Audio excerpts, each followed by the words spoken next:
1942 সালের 9ই আগস্ট ইংরেজদের ভারত ছাড়ো আন্দোলনের ডাক দিয়েছিলেন মহাত্মা গান্ধী। ভারত ছাড়ো আন্দোলনের সেই দিনটির স্মরণে শুক্রবার দক্ষিণ দিনাজপুর জেলা কংগ্রেসের পক্ষ থেকে বালুরঘাট ব্লকের ডাঙ্গি এলাকায় শহীদ বেদিতে স্বাধীনতা সংগ্রামীদের স্মৃতির উদ্দেশ্যে পুষ্পার্ঘ্য প্রদান করা হয়। ভারত ছাড়ো আন্দোলনের সাথে বালুরঘাটের নাম জড়িয়ে রয়েছে।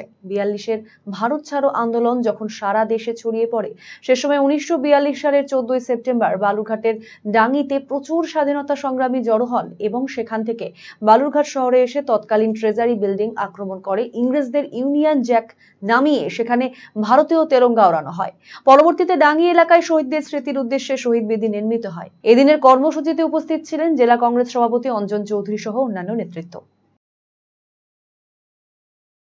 দিবস আমরা এখানে প্রতি বছরই আসি এবং আমরা এখানে শহীদদের স্মৃতির উদ্দেশ্যে আমরা পুষ্পার্ঘ্য নিবেদন করি। 1942-এর 9ই আগস্ট আমরা কেন করি? এইখানে হচ্ছে 9ই আগস্ট মহাত্মা গান্ধী ভারত ছাড়ো আন্দোলনের ডাক দিয়েছিল। সমুদ্র হিমাচল গোটা ভারতবর্ষ এইটাতে আলোড়িত হয়েছিল, কম্প হয়েছিল গোটা ভারতবর্ষে। আমাদের বালুরঘাটের এই ডাঙ্গিতে এইখানেও হয়েছিল।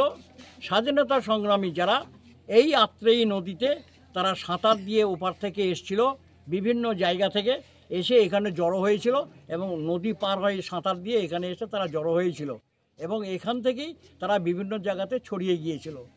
এবং তার পরবর্তীকালে হচ্ছে এই ভারতবর্ষের বিভিন্ন জায়গায় 9ই আগস্টটা মহাত্মা গান্ধী ডাক দিয়েছিল।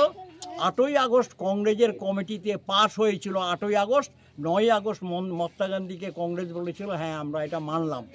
তারপরে 9ই আগস্ট এইটা ভারতবর্ষের কোথাও 9ই আগস্ট হয়, 9ই আগস্ট তো সব জায়গাতেই হয়, কোথাও 14ই সেপ্টেম্বর হয়, যেমন বালুরঘাটের ট্রেজারি পুড়িয়েছিল স্বাধীনতা সংগ্রামীরা 14ই সেপ্টেম্বর।